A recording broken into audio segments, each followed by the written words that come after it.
we're going to be looking at the tool Historypin. Historypin is a tool that can be used to look up, the history of almost any place in the world.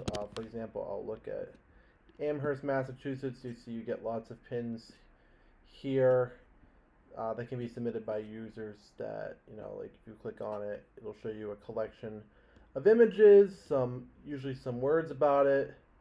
Um, you can comment on the submissions. You can like the submissions.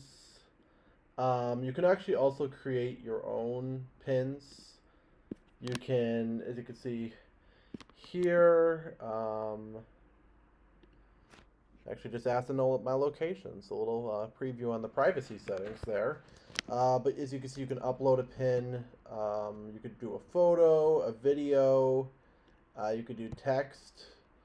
You can, I'm not going to put a pin up, but you could also create a collection, which is where you put a series of pins into one thing. You can actually also use this time bar to select a certain period of time. So maybe I only want history from 1940 to 1965.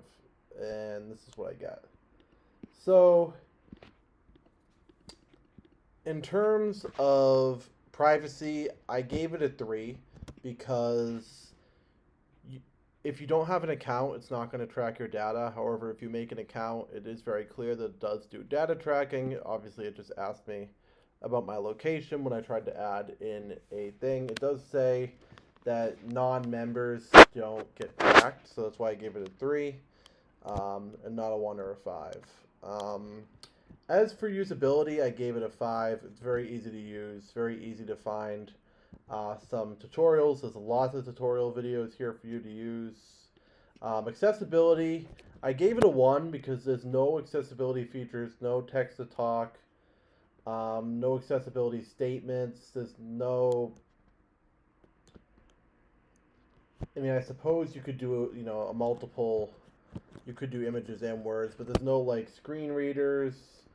So this would be difficult for people with disabilities to use. And also I could not find an accessibility statement anywhere. They don't explicitly state anything about a FERPA policy. However, they do have a rather large privacy policy that you can see here. It mainly just talks about the types of data they collect. They don't have anything specific to students or schools in particular, which I found to be interesting. This is completely free to use. There's no cost. Accounts are free. It's free to post. Additionally, it can be used by an unlimited number of people within the class at any given time. I labeled this as a constructionist tool because it's building an archive. You're building something for both yourself to enhance your own learning and to enhance the learning of other students. So that's why I gave it the constructivism label.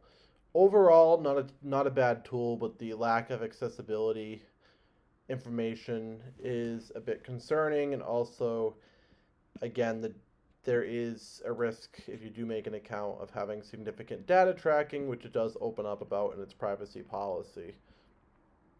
But it is very easy to use. The website works without really too many issues. And overall, it's not a terrible tool to learn, but they definitely could improve their accessibility and privacy.